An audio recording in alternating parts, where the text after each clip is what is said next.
Please file out, not past the dispatch box. If you're filing out, don't return, just leave, just leave. To clarify.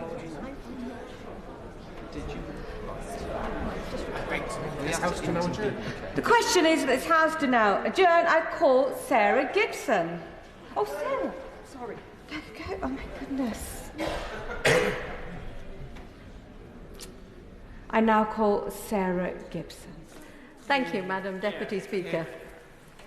I am grateful to have secured this evening's adjournment debate on access to NHS dentistry in rural areas. In my first few months as a Member of Parliament for Chippenham, there has been one issue that has been raised with me almost every day: the decision by Hathaway Dental Practice in Chippenham to close its doors to NHS patients on the 1st of November. Today, I want to put on record why dentists like Hathaway's are ceasing to offer NHS dental care and why this is particularly devastating in rural communities like the one I represent. Since being elected, I have had correspondence about the state of NHS dentistry in Wiltshire with hundreds of my constituents. I have met with patients, one of the directors of Hathaway Dental Practice, our Integrated Care Board, Denplan and the British Dental Association. Anyone that could help me understand what is happening, why it was happening and how we might save NHS dental care in Wiltshire from disappearing altogether. Only a week into this Parliament, I was able to raise this issue with the Secretary of State for Health during a briefing on preventative health care. Today, I hope to make the case to ministers, yet again, that NHS dental care is in crisis. Failing to fix NHS dentistry is proving catastrophic in rural communities up and down the country, and it is, unfortunately, not a unique problem to the South West. I thought it might be helpful for colleagues if I took the time to relay some of the facts. Right honourable friend give way? I will. I'd like to thank my honourable friend for giving way. At a time when tooth decay is the most common reason for hospital admissions in children aged between 6 and 10, and in rural areas of my constituency like Swallowfield and Hurst struggle to access dentists, does my honourable friend agree that the Conservative Party has fundamentally failed the country on dentistry? I do agree with my honourable friend that dentistry has been failed over the last 14 years. According to the House of Commons Library, 51,000 children have not seen a dentist in Wiltshire. Would you give way? I will give way. I thank my honourable friend for giving way. My constituent in Ilton is now in debt because they had to take their son, who is eligible for free NHS dentistry, to a private dentist, as they couldn't find an NHS dentist in the whole of Somerset. Sadly, this is no surprise, given that 4 in 10 children in Somerset haven't been able to see a dentist this last year. So does my honourable friend agree with me that dentists need to be encouraged back to the NHS by reforming the broken NHS dental contract? I do agree with my honourable friend, and I will mention the same point, and it's not a surprise to me that children in her constituency are having similar problems to children in my constituency. According to the NHS England, only 33% of adults under the Integrated Care Board for Bath, North East Somerset, Swindon and Wiltshire have seen a dentist in the last 2 years. And according to a Freedom of Information request by the British Dental Association, my local ICB projected dentistry underspend equates to 4.6 million. When Hathaway closed its doors to NHS patients last Friday, this was a major blow to my constituents. Will my honourable friend give way? I will. Thank you. I'd like to thank my honourable friend for giving way. Some of my residents of Melksham and Devizes, who until recently have had an NHS dentist in Chippenham, now find that the service is stripped away from them and they have to pay a monthly fee which totals up to amounts over £150 a year as a minimum. Does my honourable friend agree that this and the state of children's dentistry is becoming a national shame? Urgent funding is needed now to revive vital services and to see that oral health of the nation's children and adults is protected. Yeah. I agree with my honourable friend, and I think it stands to the fact that we are being left with a dental desert with no sign of relief. I will give way. Thank you for giving way, and I commend her for securing this important debate. She mentioned that this dental deserts can be a problem up and down the country, and in my constituency of North Northumberland, this is certainly a case. I'd like to welcome the Government's dental rescue plan and its commitment to an additional 700,000 appointments per year. But in my constituency, like hers, over hundreds of square kilometres, I'm told by my constituents they simply can't access NHS dentistry. It's a real shame that the party opposite aren't here in this debate to hear this. So would the Honourable Lady agree with me that rural residents should expect the same provision of NHS dentistry as those in urban areas? I do agree with my honourable friend. The honourable member, sorry.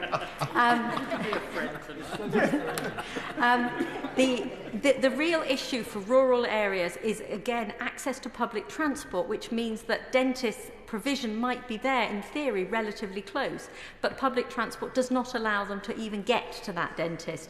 So the rural issue is very important and needs to be addressed. There are analysis conducted by the Rural Services Network shows that if you live in a rural area, you are less likely to be able to access an NHS dentist than if you are living in an urban area. There are 10% fewer dental practices taking on new adult NHS patients in rural areas. Would you already give way on that point? 1 second, if you won't mind. The analysis also shows that in rural areas there are 16% fewer dental practices within the NHS contract of 100,000 per people. This again points to the fact that rural areas are definitely in worse situations than urban areas, and I will give way. First of all, can I commend the Honourable Lady for Chippenham for bringing this forward? Madam Deputy Speaker, the number of people here in the Chamber indicates the interest right across this great United Kingdom of Great Britain and Northern Ireland. Does the Honourable Lady not agree that dentistry is on the brink and the additional NI contributions, etc., are going to push even more dentists into refusing NHS contracts and taking private patients only? Does the Honourable Lady believe that government must immediately instigate an increase in prices in rural areas to save the few dentists we have left who are braving rural isolation and increased costs of operation? Thank you. I do agree with the honourable member. Thank you. The disparity is clear, and as the honourable member mentions, the rural areas are being hardest hit by our broken NHS dental contract system. And unfortunately, there doesn't seem to be much hope on the horizon. I will, in 1 second, if you've just let me get a little bit of progress. Yes. Dentplan tell me that 90% of dentists plan to reduce their NHS commitment in the next 2 years, and that the UK has the lowest dentist to population ratio of the whole of Europe. And while all dentists are dedicated to improving the nation's health, access to NHS dental services, particularly in our rural areas, remains a persistent challenge under the current system. I will give way. Thank you. On the point, in lieu of the dental contract being renegotiated, would the Honourable Member agree that there is something maybe that could be done locally by local ICBs who commission dentistry to look at special provision for contracts locally when dentists are looking at giving up contracts in the short term? Something that could be done now in lieu of that renegotiation. I do, thank you. Hold on. Sorry. Yes. Thank you, Richard.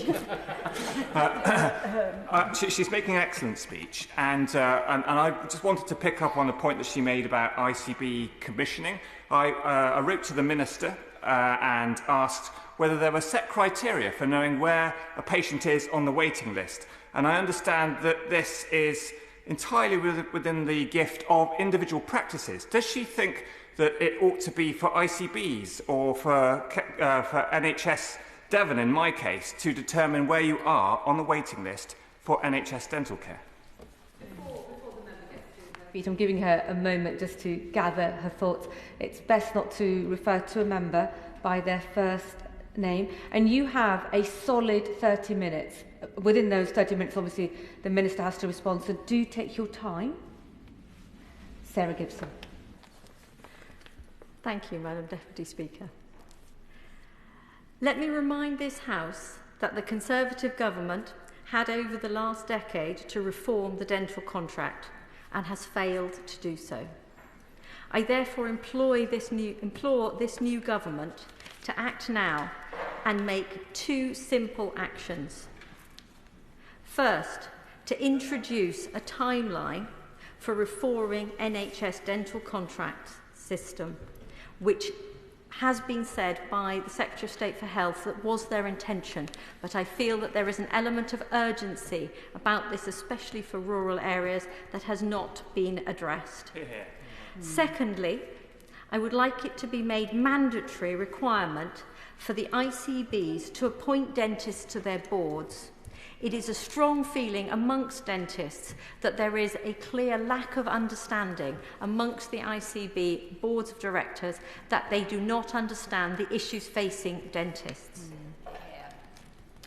Once I will give way. I'd like to thank the member opposite. Does she think that it is indicative of the state of politics today that whilst there are members on both sides of the House here, the culprits, the people who were responsible for the shameful state of dentistry across the UK and not least in my constituency of Camborne, Redruth and Hale, there's not a single member here to listen to this very important speech.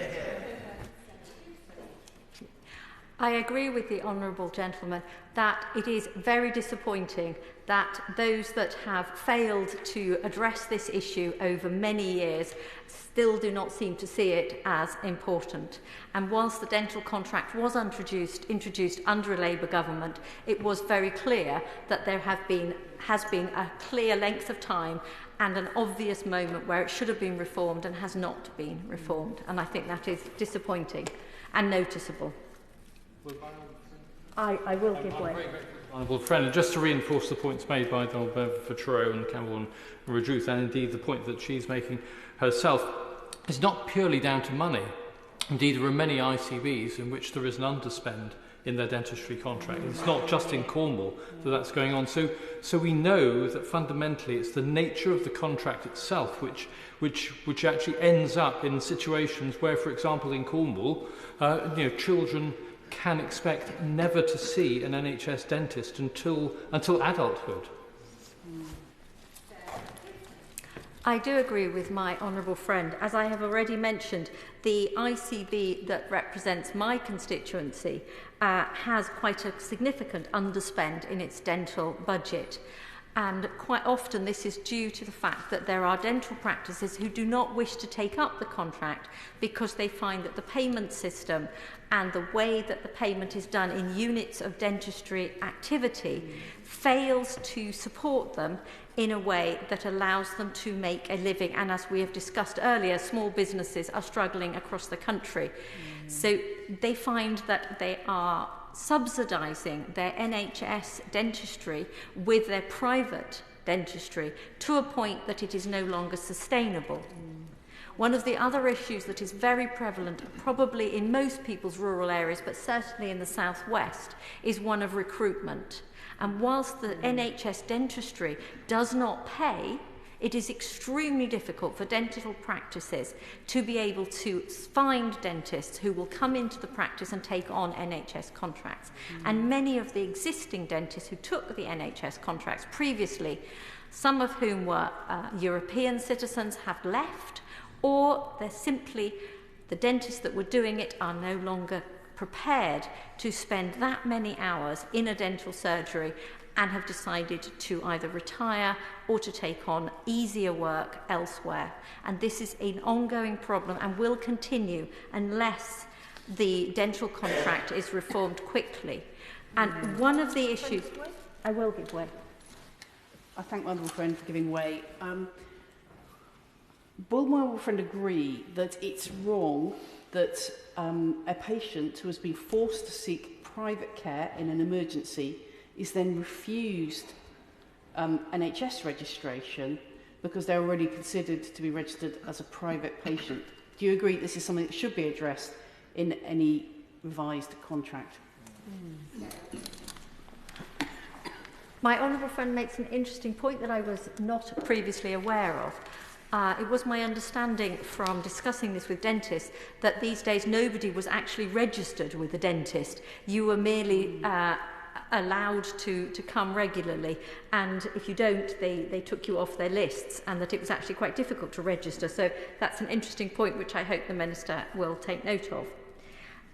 One of the things that is of particular concern to the dental practices, and that DenPlan made very clear to me, is that once a dental practitioner has handed in their NHS provider number, even if the dental contract is improved, that they are unlikely to come back to the NHS because of the complications of getting that NHS provider number reinstated, which is why we really do need the government to act now before more dentists leave the NHS.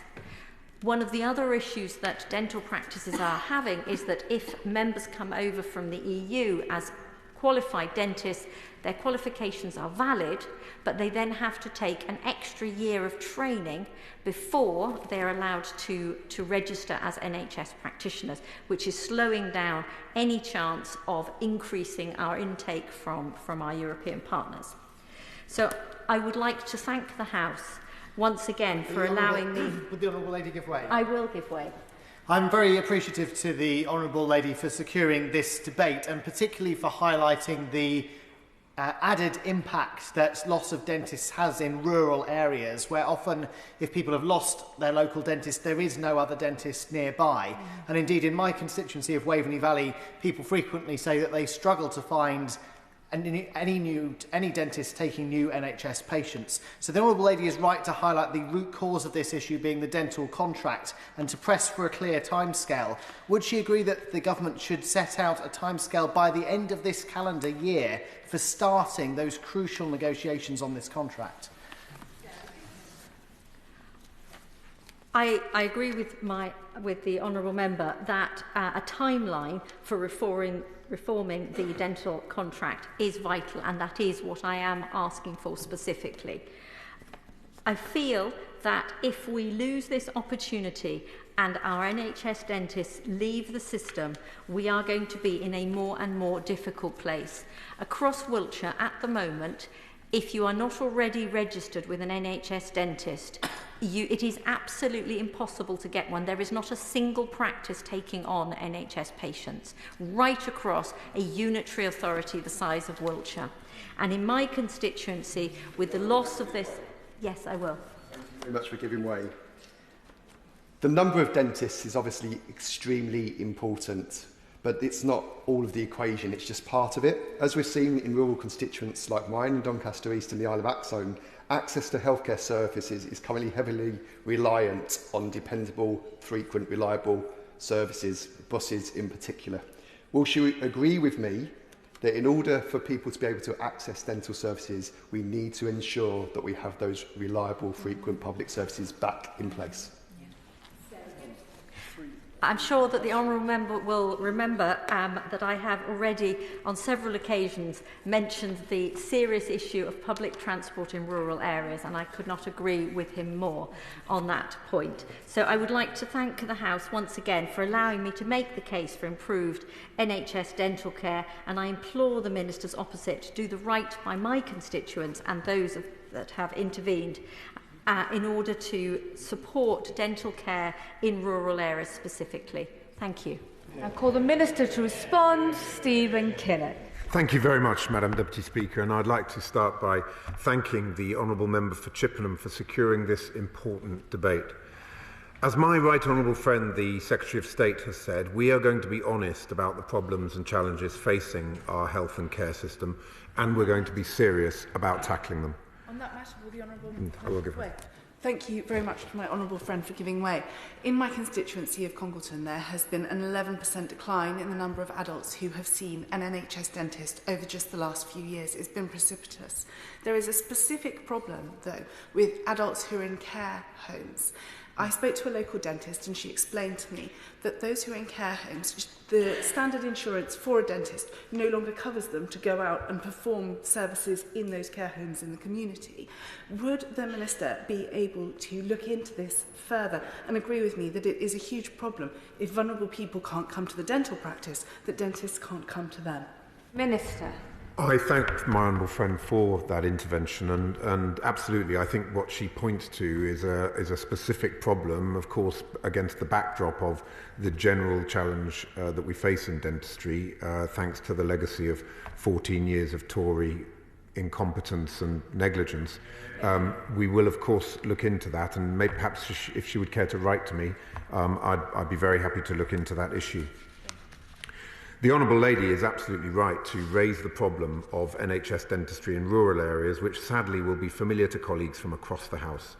The truth is we are very, very far from where we need to be.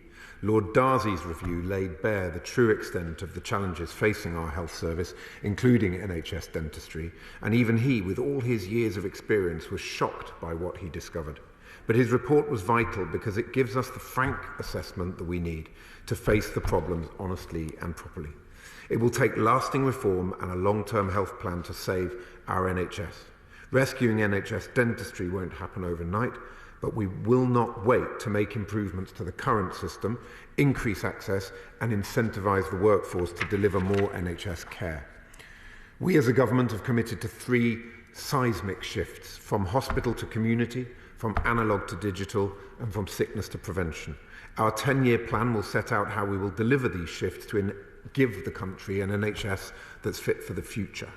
To develop the plan, we must have, Thank you, Minister. I'm very grateful for you giving way. Can I also share my astonishment that other members have that there isn't a single Conservative here in a debate on NHS dentistry in rural areas? I'm a bit old-fashioned. I do actually want a functioning opposition, and it's sad that they're not here to take part in this debate. Minister, in my area, Macclesfield, when I contacted local surgeries to find out the state of play, 15 said that they were not accepting NHS patients at all. That is the legacy they've left us. Can he confirm that the government is going to move urgently and quickly on NHS dentistry reform?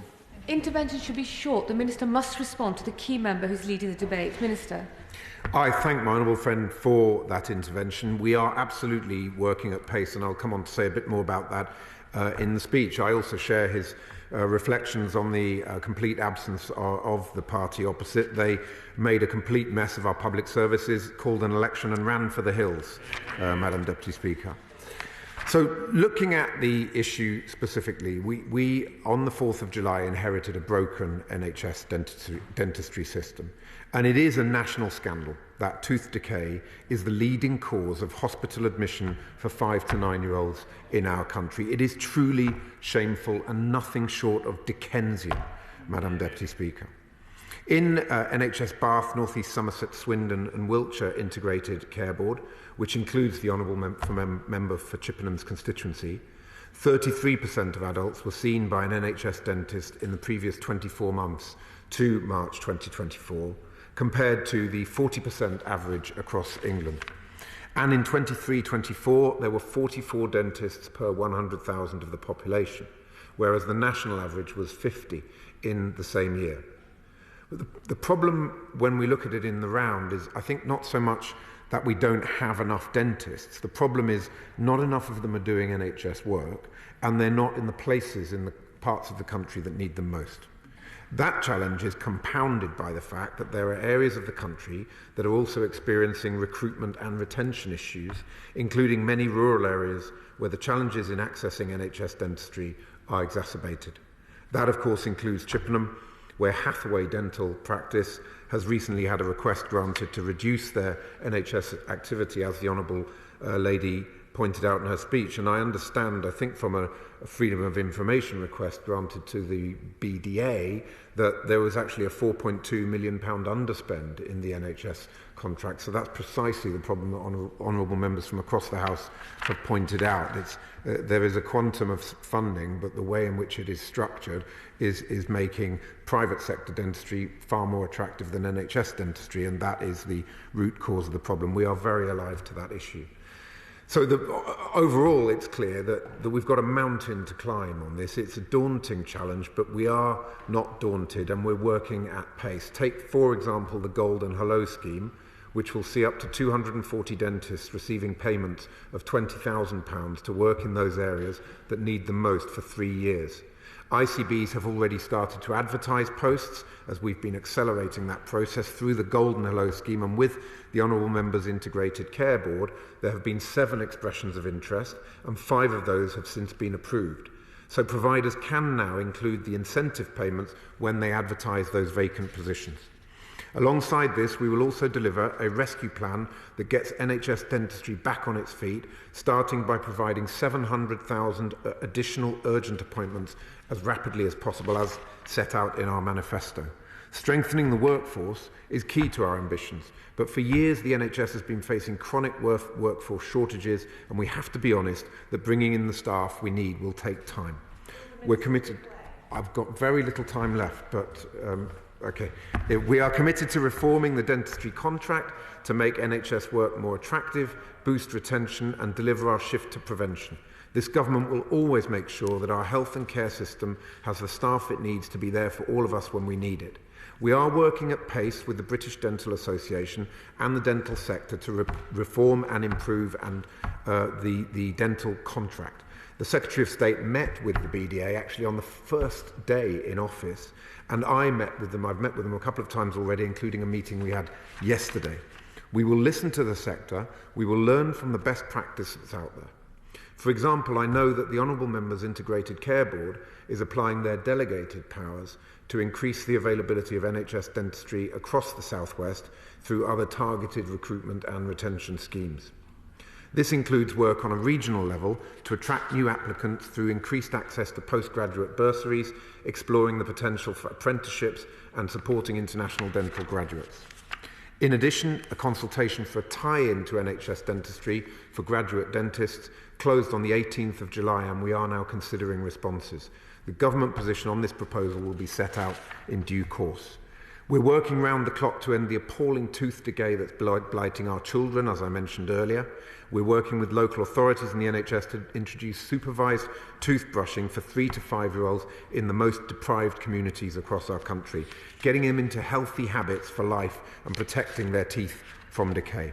We're setting out plans on that in due course, but it's clear that to maximise return on investment, toothbrushing programmes must be targeted at children in the most disadvantaged communities.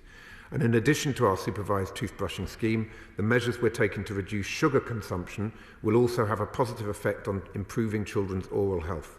We also know that water fluoridation is a safe and effective measure to reduce tooth decay. It currently covers 6 million people in England, and a decision on expanding this will be made in due course. Madam Deputy Speaker, we find ourselves in an extremely challenging fiscal position, but we remain committed to both tackling the immediate crisis and fixing NHS dentistry in the long term with dental contract reform.